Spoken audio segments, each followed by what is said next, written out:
Feliz tarde, mis queridos socios de aprendizaje. Bienvenidos a Learning Talks, un espacio de aprendizaje de los días miércoles. Estamos muy contentos de celebrar un nuevo encuentro con la compañía en este momento de Tilly de León y Francisco Duarte. Tilly desde Bogotá, Francisco Duarte desde Miami. Bienvenidos ambos. Gracias. El día de hoy el tema a mí me parece apasionante. Porque es un tema agudo, un tema que genera preocupación a muchos niveles, que es el tema de la atención por parte de nuestros estudiantes. Hemos llamado el tema incrementando la atención de los estudiantes. Y que cuénteme, Francisco, cuéntame, Tilly, ¿qué piensan acerca de este tema? ¿Qué les inquieta acerca de la atención de los estudiantes de hoy? Bueno, adelante, Tilly, adelante. Gracias. A mí me preocupa un poquito la atención o el corto plazo que la gente atiende cuando está en pantalla. Sin embargo, en estos días he tenido la oportunidad de hacer mis presenciales de nuevo y he visto que la gente le presta mucha atención cuando el tema se relaciona a su trabajo y cuando ellos participan en el tema como tal, en la exposición del tema. Muy bien, Logré total atención durante 10 horas. wow. Bueno, incluyendo el almuerzo, pero fueron 10 horas de trabajo y fue fascinante cómo estos muchachos estaban súper interesados en todo lo que se estaba tratando y ellos mismos le enseñaban cosas a los otros. Eso fue muy buena experiencia. Muchas gracias, Tilly. A ver, Francisco, cuéntame. Sí, me llama la atención, comenzando por mí mismo como estudiante, los ciclos de atención. Yo tiendo como a distraerme muchas veces y quisiera profundizar sobre este tema. ¿Cuáles son las técnicas para poder lograr una mejor atención? Y eso pues definitivamente es un fenómeno a nivel, yo diría que educativo actualmente, la pérdida de concentración y pérdida de atención en el proceso de aprendizaje. Entonces, para mí particularmente me gustaría profundizar sobre los ciclos de atención y factores que contribuyen a mejorar la atención del estudiante. Muy bien.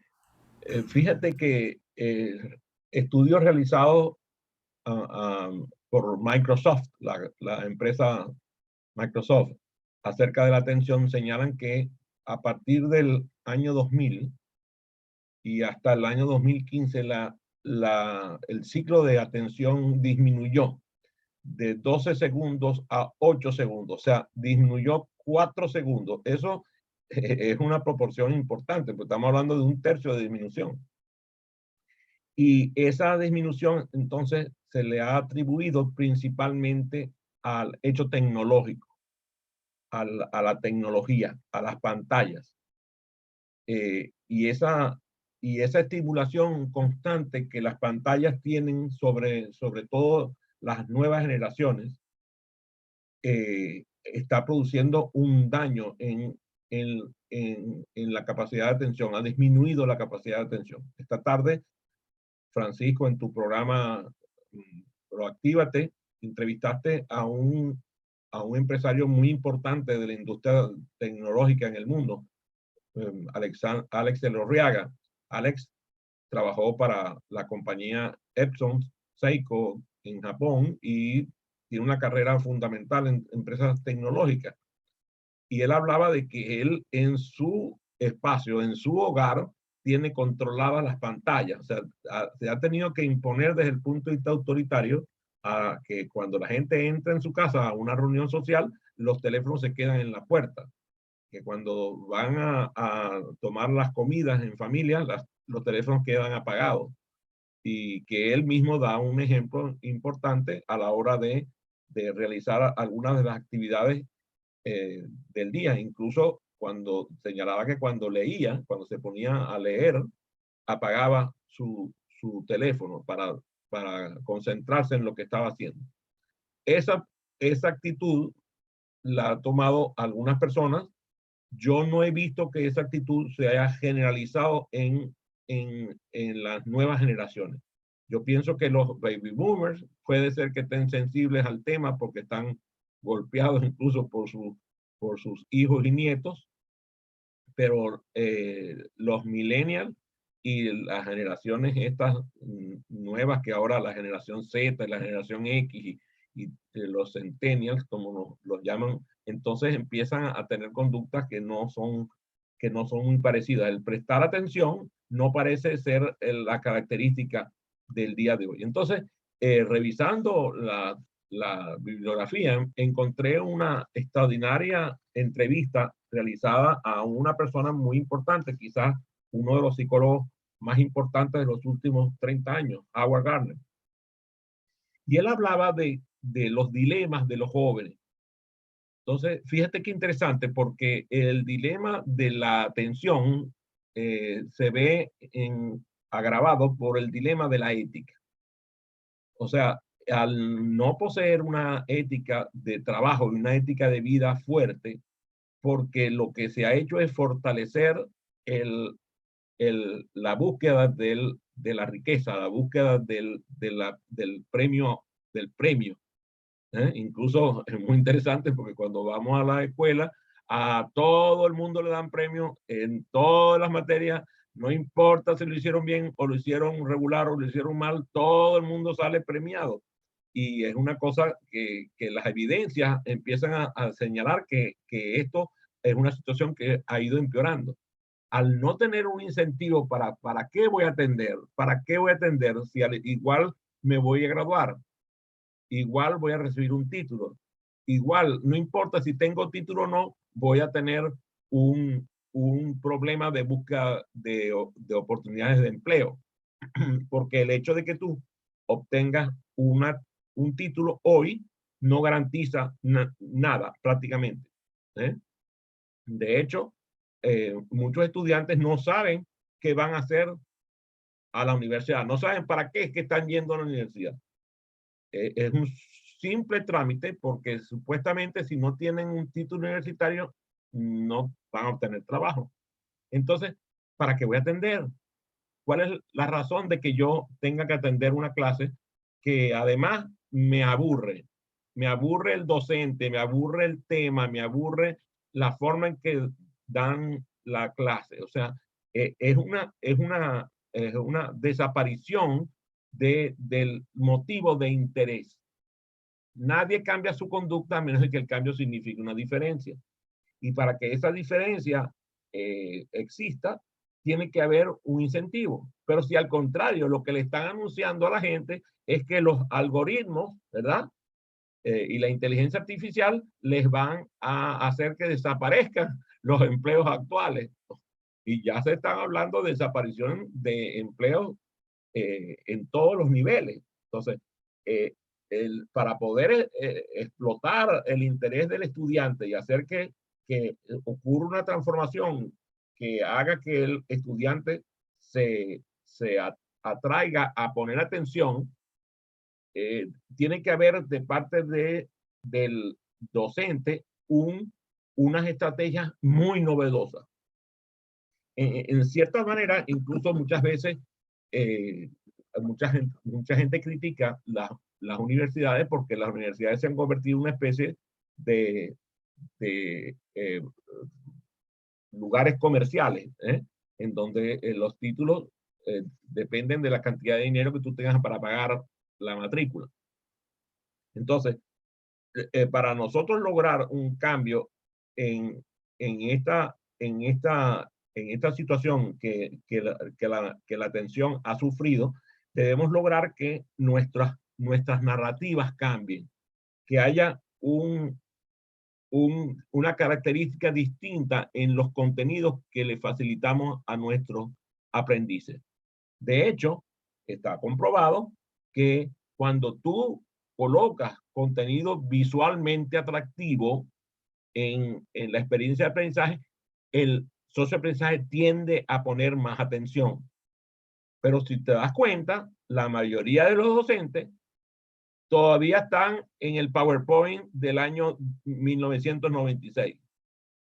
Entonces, cuando ves las presentaciones gráficas de los docentes, y en estos días estuvimos tú y yo revisando algunas, incluso con tu amigo Carlos Urbina, empezamos a revisar presentaciones mostradas en los medios, o sea, no es que no están publicadas, las vimos en LinkedIn, las vimos en Facebook, las vimos en varias publicaciones de gente que mostraba que estaba realizando experiencias de aprendizaje presenciales, como las que nos situaba Tilly. Pero resulta que cuando mostraban las gráficas, las fotografías, se veían las gráficas de los PowerPoint que estaban utilizando y aquello correspondía a 30 años atrás. Totalmente poco atractivo para las nuevas generaciones. No hay manera de que con esa capacidad de expresar visualmente no se capte la atención. O sea, para que logremos captar la atención de los estudiantes debemos producir unos elementos visuales novedosos. No es que nosotros tengamos que convertirnos en diseñadores gráficos, porque ya eso es completamente inútil. De hecho, la mayoría de las plataformas poseen herramientas para hacer que tus presentaciones sean novedosas y visualmente atractivas. Y además hay montones de tutoriales que te indican cómo forjar tu presentación visual de tal manera que tenga impacto. Entonces, lo primero es eso, aumentar la capacidad de captar la atención a través de imágenes, a través de presentaciones visuales. Lo otro, eso es insustituible, lo vemos con Tilly, ella ahorita acaba de hacer una presentación a nosotros mismos y captó nuestra atención, porque ella estaba relatando un hecho que le ocurrió a ella, o sea, la narrativa que ella puso en marcha para captar nuestra atención con el tema funcionó. Entonces quiere decir que el diálogo que hace que ella traiga una historia interesante a esta sala, lo puede perfectamente bien y seguramente lo hace en su propia sala, produce diálogos interesantes, pero fíjate que estoy hablando de diálogo, no de parlamento. O sea, lo que pasa es que muchos docentes piensan que por ellos colocarse como una especie de grabadora de esas antiguas Sanyo que se conectaban a la corriente y tenían una cinta que duraba 1 hora y media, entonces se quedaban allí, tú sabes, hablando y hablando y hablando y hablando, y entonces terminó la clase. La verdad es que cuando terminó la clase, lo que hay es un sonido en la clase que suena así. Porque los estudiantes están dormidos. Eso sí, están dormidos como los buitos, con los ojos abiertos que lucen que están poniendo atención. Entonces, lo que estamos proponiendo nosotros es que haya un diálogo que traiga una historia interesante, que además la historia la construya el propio estudiante. Que no hay nada más atractivo para un estudiante que el parlamento que produce el propio estudiante. O sea, él se interesa en su historia y él interesa a sus colegas, a sus compañeros, a sus compañeros estudiantes en el diálogo que él establece con ellos. Él es uno de ellos, no es un anciano venerable como somos muchos de nosotros, porque ya yo, tú sabes, estoy así centenario, entonces lo importante es que él toma un papel preponderante porque el docente es inteligente y se lo entrega a él que sabe más. Nadie sabe más que todos juntos. Entonces, el docente cede su espacio y hace una proporción al 80-20 y a veces 90-10. O sea, 90% del tiempo están los estudiantes a cargo, solo 10% el docente. En el caso de algunas materias que son un poco más exigentes desde el punto de vista teórico y metodológico, la relación es 80-20. Esa es nuestra propuesta para generar una diferencia en la atención. Si nosotros además podríamos dar ejemplos, algunas herramientas que ahora generan atención son las propias pantallas. O sea que el docente tiene que tener un teléfono celular de nueva generación y saberlo usar para producir intercambio con sus socios de aprendizaje. A veces es más sencillo que el docente le envíe un Twitter a sus estudiantes que haga un parlamento para decirle una frase.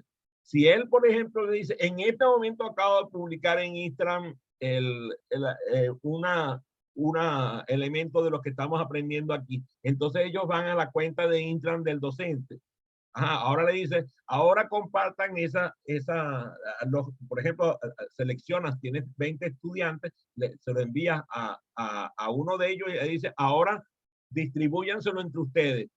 Oye, ese hecho va a hacer que ellos se hagan lo que harían para distraerse de tu clase.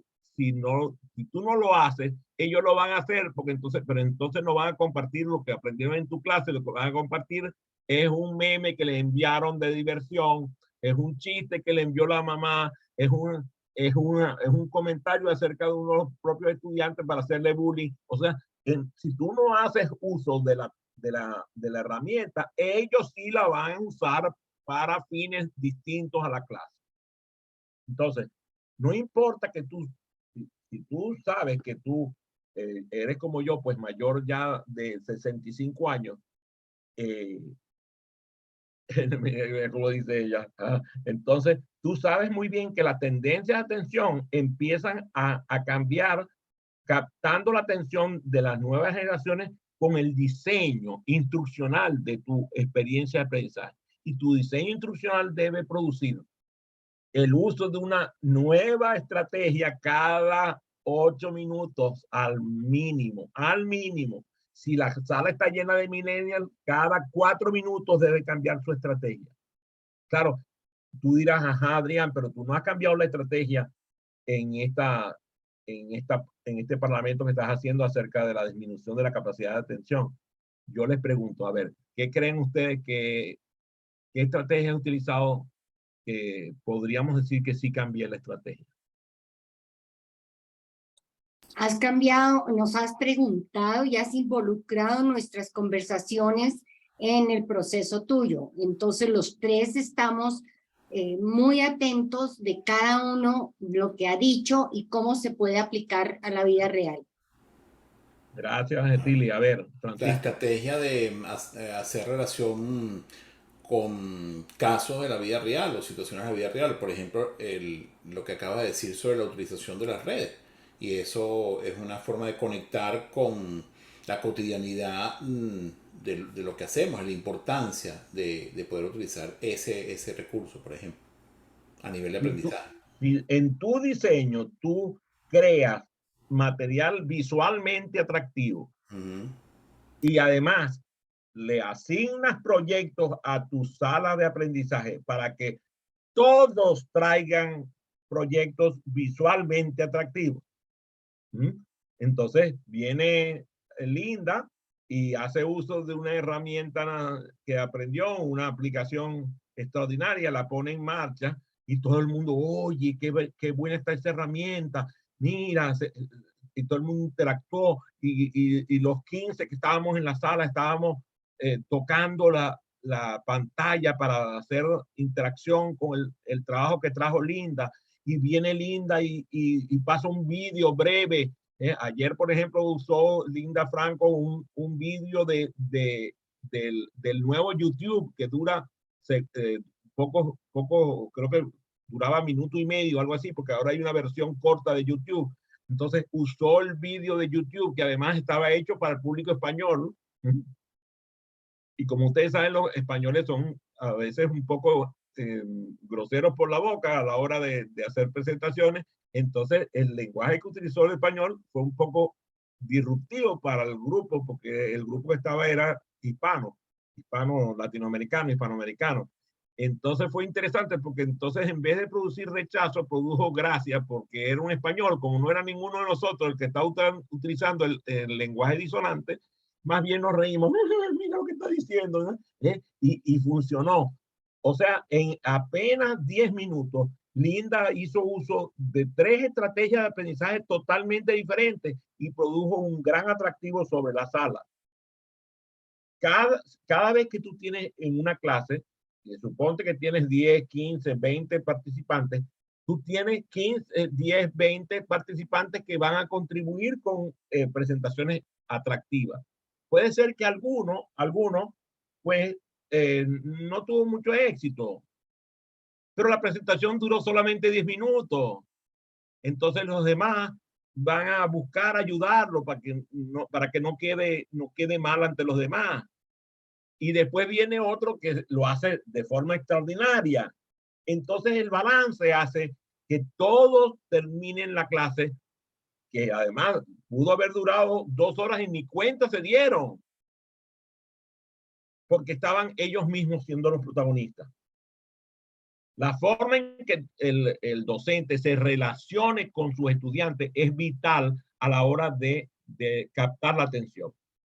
Si yo no produzco una conexión emocional con mi audiencia, es poco probable que la audiencia tenga conexión emocional conmigo. O sea, por autogeneración espontánea no se va a producir la conexión emocional. Además, hay un elemento que es la preparación. Cuando nosotros vemos el ciclo de aprendizaje acelerado, el primer paso del ciclo es la preparación. Y la preparación ocurre antes de llegar a la sala de aprendizaje. O sea, hay preparación pre-instrucción, hay preparación con instrucción, hay preparación post-instrucción. O sea, hay preparación para todo. Y como dice la frase del sabio, me preparo para lo mejor y estoy listo para lo peor. Si yo sé que necesito una cantidad enorme de herramientas porque tengo muchos hechos que necesito que el estudiante aprenda, que tengo gran cantidad de conocimientos que necesito que el estudiante aprenda, entonces nosotros tenemos que buscar que el método de entrega vaya de abajo arriba. O sea, que surja de ellos para que los cubra a ellos. El trabajo de convertir el conocimiento de uno de los socios de aprendizaje en conocimiento de todos los socios de aprendizaje le corresponde a la sociedad de aprendizaje, no te corresponde a ti como facilitador. Lo que pasa es que muchas veces nosotros fuimos educados en que teníamos una responsabilidad última y única. Ahí hay un cambio. La responsabilidad última de la experiencia de aprendizaje es del facilitador. Y eso es innegable. A quien va a buscar la institución u organización para exigir los resultados prometidos es a ti. Pero eso no significa que la responsabilidad sea única. Si tú logras que toda la sociedad de aprendizaje, que todos los socios de aprendizaje que asisten a la sala se sientan corresponsables con los resultados, entonces podrás obtenerlo garantizado. El papel de facilitar, por eso es que es tan importante. Porque tú eres simplemente un catalizador. Y como en cualquier elemento en donde funciona un catalizador, el catalizador en el proceso desaparece. Por lo tanto, tu papel como facilitador es desaparecer en la sociedad de aprendizaje. Hacer que tú seas innecesario. Fuiste solo un accidente. Un accidente necesario. Mientras tanto, pero puede ser prescindible perfectamente bien. Si nosotros logramos que el estudiante comprenda cómo aprender, desee aprender, descubra cómo aprender, ame el aprendizaje y comprenda los conocimientos, las habilidades, las actitudes y los valores.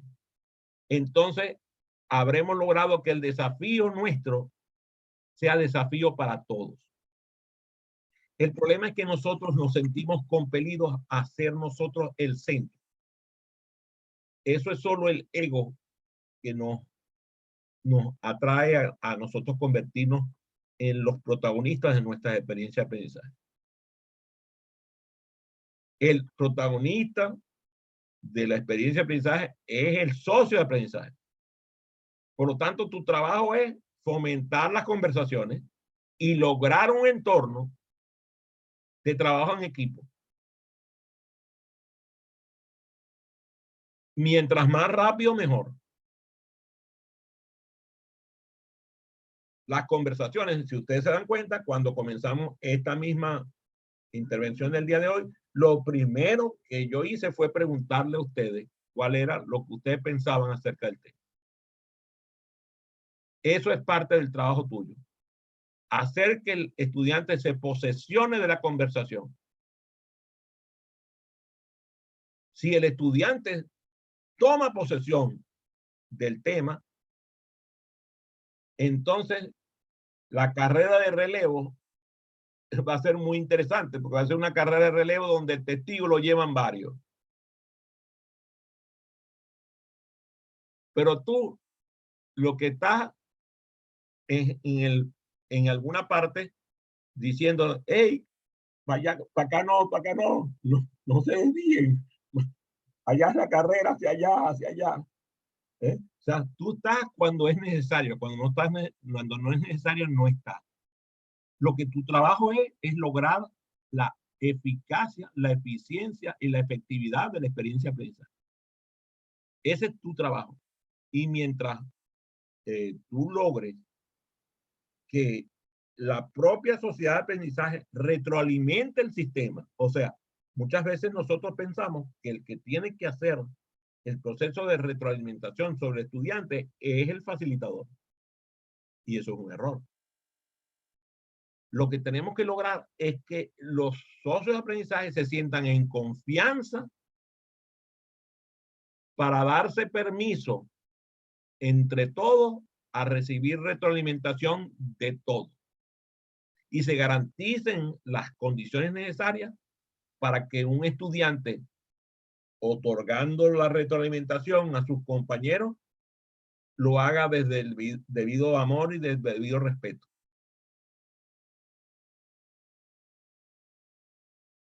Si el docente, a la hora de otorgar retroalimentación, hace daño, lo más seguro es que cuando le toque a alguno de esos estudiantes va a hacer uso del modelo que tuvo.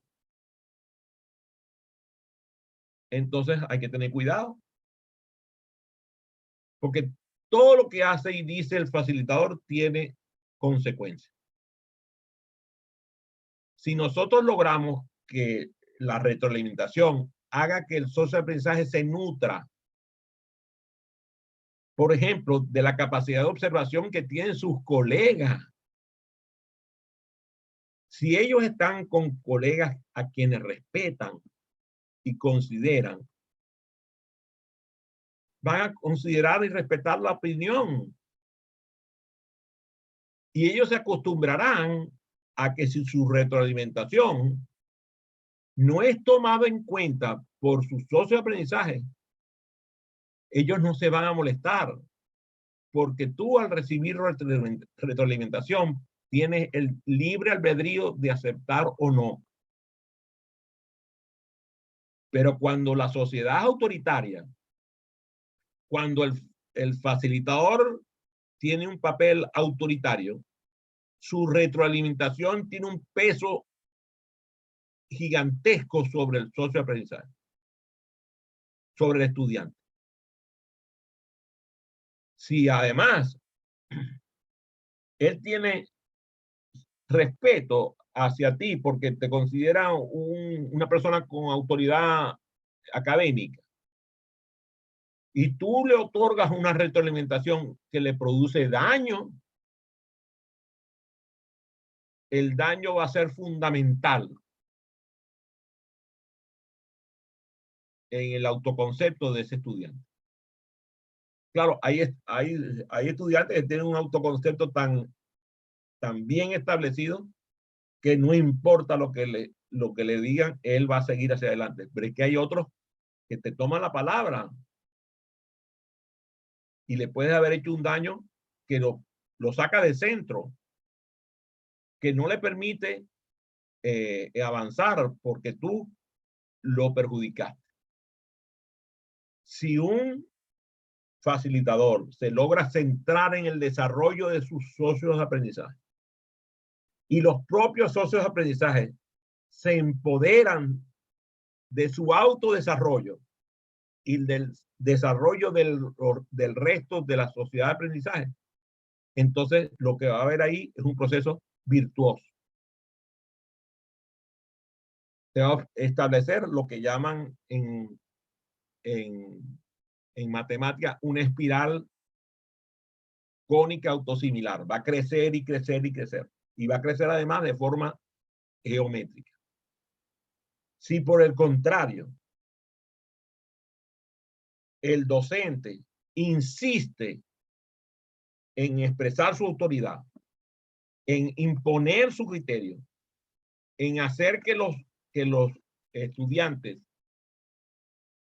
le hagan caso a sus órdenes y no se pone a su servicio, lo que va a ocurrir ahí es un efecto que se llama efecto sumidero, en donde la energía se va a consumir en el mismo sistema, se va a hacer entrópico el sistema. Cuando las universidades hoy establecen el aprendizaje por proyectos, está muy bien. Pero los proyectos no pueden hacer que los estudiantes compitan los unos con los otros como si fueran caníbales. Porque entonces el que uno triunfe garantiza el fracaso del otro. Si nosotros competimos como compiten los propios centros de estudio por atraer la atención de los estudiantes para que compren su producto, y en vez de prometer cosas razonables, empiezan a prometer lo que no van a cumplir, porque es lo que está pasando. Los centros de estudio están prometiendo lo que no van a cumplir. Entonces la gente no va a prestar atención, porque ¿qué le van a prestar atención al fracaso? Voy a darles unos ejemplos que les va a encantar. Ustedes, por favor, coméntenme si ustedes han tenido la oportunidad de asistir con sus hijos y o familiares a un museo. Sí. Cuéntenme la experiencia. Bueno, la experiencia es en mi caso cuando yo he estado con mi familia en museo, yo quiero inculcar de alguna manera el respeto en este caso mi hija por lo que se está viendo en ese museo. Es decir, pretendo sensibilizarla acerca de lo que está detrás de una obra de arte, el esfuerzo que significa esa obra de arte. eh, y bueno, exactamente, pues incluso el tema cultural de comportamiento dentro del museo, ¿no? El hecho de hablar bajo, ese tipo de cosas que muchas veces pues no lo repetimos por imitación justamente, ¿no? Porque nuestros padres nos enseñaron o porque la norma social lo exige. Y esa ha sido mi experiencia. Realmente no siempre logro captar la atención de mi hija con relación a eso, porque ese mismo tema, que para mí puede ser fascinante, si es un tema histórico, por ejemplo, muchas veces ella no tiene esa conexión, porque no, quizás no le llamó mucho la atención el tema de historia, por ejemplo, y a mí me fascina el tema de historia. Entonces, esa ha sido mi experiencia. Mi experiencia ha sido un intentar llamar la atención sobre aspectos particulares dentro de un museo que quizás se orientan a mi necesidad, pues, o a mi conocimiento, más no necesariamente de mis socios, pues, en ese momento de aprendizaje, ¿no? Entonces es interesante también ver cómo quizás podemos forzar la barra a intentar captar la atención del socio con algo que no necesariamente para el socio es lo más importante, lo más prioritario. Gracias, Francisco. Cuéntame tu experiencia, Tilly. Mi experiencia fue al contrario. En Múnich estaba con mi hijo mayor y fuimos a un primer museo y casi se me duerme. Entonces dije, no, yo tengo que hacer algo para que él empiece a que le gusten los museos. Entonces tuve el gusto de llevarlo al Museo de los Juguetes, un museo que existe en Múnich. Entonces, para que él viera cómo se iban construyendo y cómo se iban haciendo. Entonces, después volvimos a uno de los museos que a mí me gustaban y ya él entendió que cada uno pues tiene un gusto diferente, pero ya tenía unas normas de comportamiento mucho mejor, iba mirando quién era el que había hecho cada una de las obras. Entonces, fue interesante porque él se adueñó, llamémoslo así, de la experiencia del Museo de los Juguetes, y cuando ya lo llevé al otro, pues ya tenía como un gusto por mirar y admirar las obras. Muy bien, fíjate, la tendencia natural de los padres es que sus hijos tiendan a ser como fueron ellos o como ellos hubieran deseado ser. A veces funciona, pero yo pienso que es un error. Si por el contrario, suponte, yo pienso que vamos a ir a visitar museos, yo busco preguntarles primero, a ver, aquí tienen, mira, aquí están estos museos están disponibles aquí. ¿Cuál de estos temas les interesa? Lo más seguro es que eh, cada, cada, cada uno de ellos tenga un interés diferente. Si son varios hijos, pues van a tener intereses diferentes. Entonces, ahí empieza el proceso de negociación. Claro.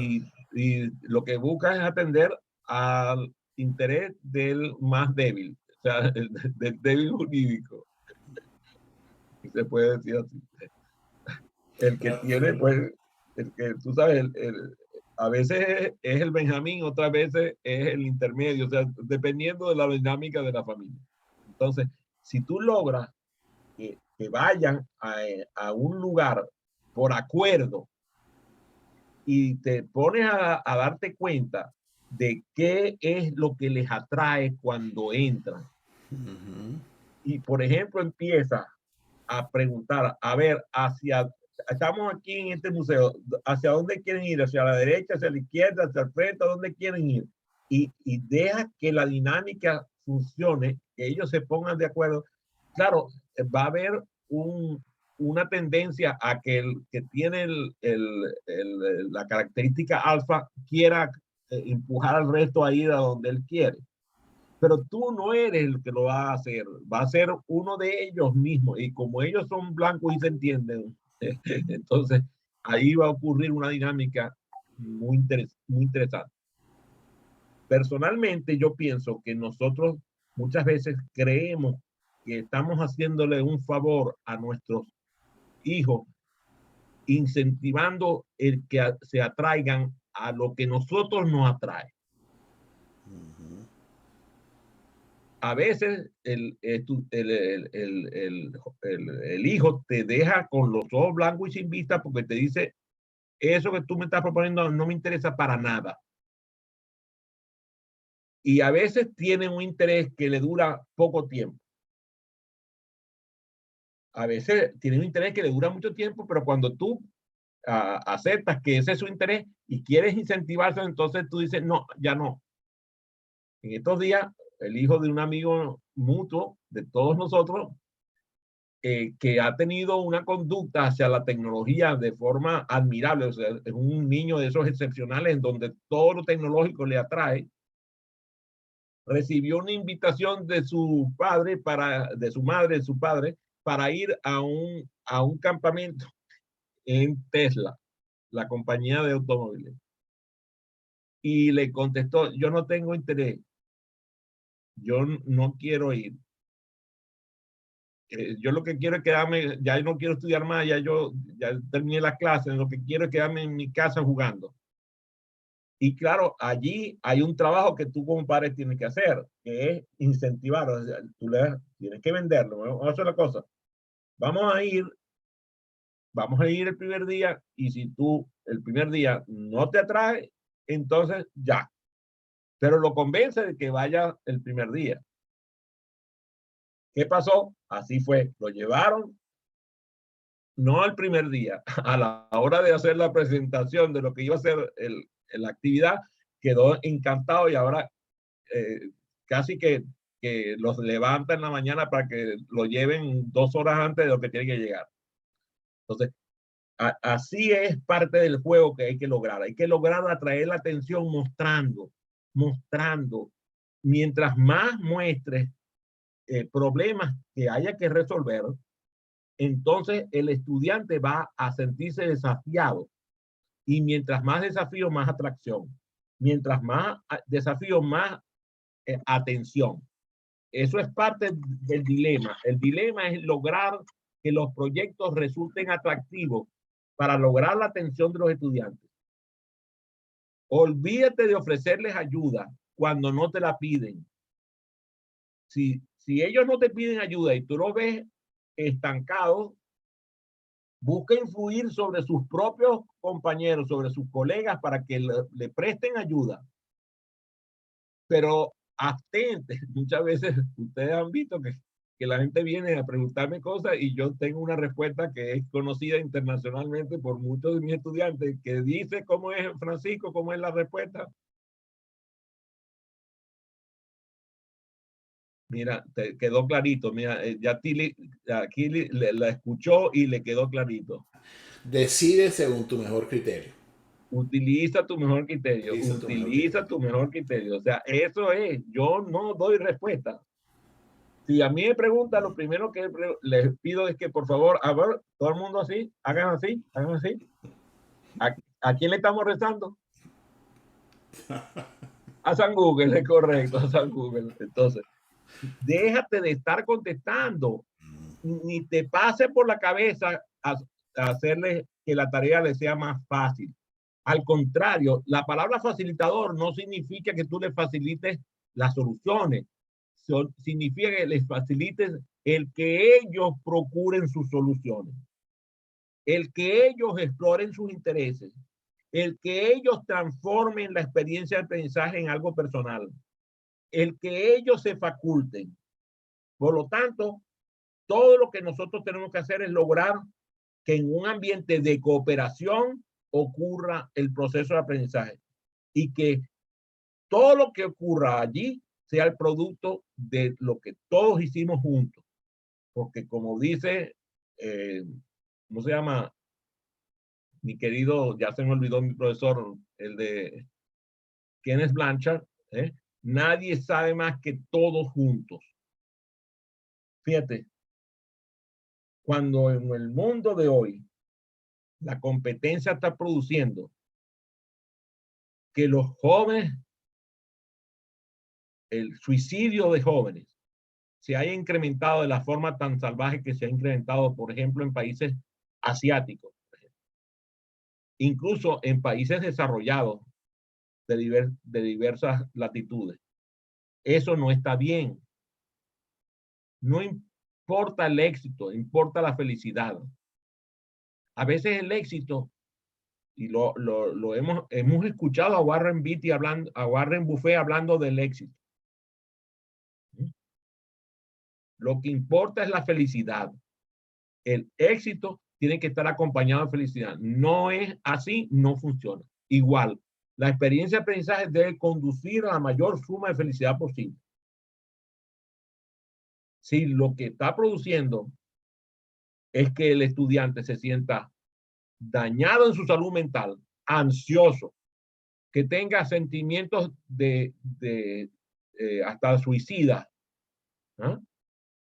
Que sienta que no pertenece, entonces esa educación a mí, por ejemplo, no me llamen para eso. Eso no es parte de mi trabajo. Mi trabajo es lograr disminuir la amenaza sobre el estudiante, reducir el estrés del estudiante, pero no el estrés eustrés. Estoy hablando del estrés donde se produce el cortisol, que es el que daña el cuerpo humano. Parte de tu trabajo es lograr la mayor suma de felicidad posible y espero que este evento del día de hoy te haya hecho feliz. ¿Alguna pregunta de parte de ustedes? Está más que bienvenida. Oye, excelente, Adrián. La verdad es que este tema me encanta, además me toca a nivel muy personal, en términos de mis áreas de mejora, pero me hace mucha conexión con lo que me sucede a mí en particular, pero también en términos de este proceso de aprendizaje y de mi historia como docente universitario, ¿no? Y justamente, pues, varias cosas importantes. De gran parte de mi vida en el mundo universitario a nivel de pregrado y posgrado transcurrió desde ese paradigma justamente del profesor universitario tradicional y típico, ¿no? Hasta que me comienzo a encontrar con otras tendencias, con otros mundos, ¿no? Y gracias a Dios y gracias a la vida que los pude encontrar, porque eso me permitió a mí entender el acto educativo de una manera totalmente distinta, ¿no? Donde aún si no lograba ese nivel de participación, siempre seguía yo siendo el foco de atención, pero tendía a ser más participativo, ¿no? En mis clases, ¿no? Llevado a esto, quizás no sé si pregunta, pero más bien un comentario. El terrible daño que causa justamente el paradigma del docente como el que guía todo el proceso educativo, ¿no?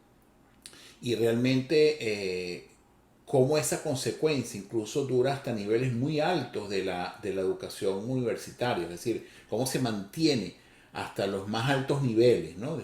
Cuando me refiero a los más altos niveles, hasta los más altos niveles en la escala de obtención de títulos educativos. Y voy a dar un ejemplo de esto que hoy estoy diciendo. La tesis doctoral es uno de los procesos que yo he visto más traumáticos y más estresantes para los estudiantes universitarios. Yo tuve la oportunidad de ser jurado de muchas tesis de grado en mi carrera como profesor universitario, que igual la continúo porque me sigo vinculando a las universidades en las cuales he dado clases. Pero voy a relatarles una anécdota. Tuve la oportunidad de estar presente en una defensa, una tesis doctoral de una de las personas que a nivel intelectual era sumamente reconocida, ¿no? Y además había ya a su nivel, pues, publicado artículos, libros, o sea, no era un estudiante normal, entre comillas, era un estudiante que ya había alcanzado cierto nivel de relevancia pública. Él es politólogo y su hermano también había sido un asesor, pues, ¿no? A nivel presidencial, es decir, tenía cierto renombre a nivel intelectual, por decirlo de alguna manera.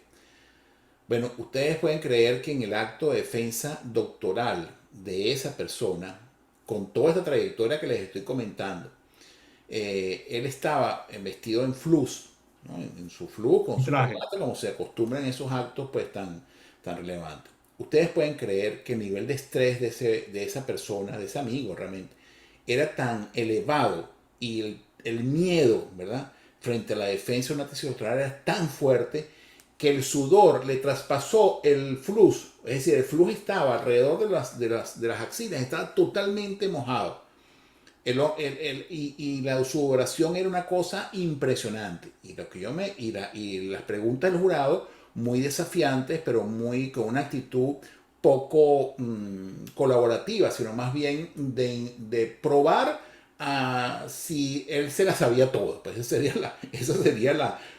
como que el gran reto del jurado, pues en ese momento, un jurado muy tradicional de grandes budas intelectuales en el país. Y bueno, y este amigo mío, que una persona joven todavía, pues cuando se define su tesis doctoral, y estaba aterrado, realmente la palabra es esa, aterrado, a pesar de toda esta trayectoria que les estoy comentando. Eso me lleva a mí a pensar justamente eso que hablamos, ¿no? De cuál es qué daño tan terrible el tema de entender que el docente es el foco de atención y cómo eso se ha mantenido dentro de la academia tradicional, cómo puede producir ese tipo de resultados. Y eso que tú dices, en vez de haber sido un acto de aprendizaje, oye, de reconocimiento, de valoración de esa persona por haber llegado a ese nivel, bueno, se convirtió en un tramo que hasta el día de hoy él me lo recuerda. O sea, él Yo lo quedó que, yo lo que traumatizado de esa espero experiencia. es que este estudiante amigo tuyo haya sido capaz de sobrellevar esa situación y que cuando si a él le tocaba ser jurado en una tesis, no repita el modelo del cual Exacto, fue correcto, víctima. correcto, sí. Te voy a decir algo que a mí me pregunta, Adrián, ¿por qué facilitas? Me pregunta. Adrián, ¿por qué tú te dedicas a facilitar? Y yo le digo que estoy pagando penitencia por la cantidad de personas a las que yo les dificulté su aprendizaje. Ujú, Porque hasta que no me formé como facilitador, fui desafiante para muchos estudiantes. ujú. Y algunos me tocaron bueno, que eran extraordinarios estudiantes y yo los reconocía, pero los desafiaba y hice cosas que nunca debía haber hecho como docente. Así que yo, cuando facilito, pago penitencia. Fue un gusto y un placer compartir con ustedes esta tarde. Gracias, Adrián. Gracias, Tilly.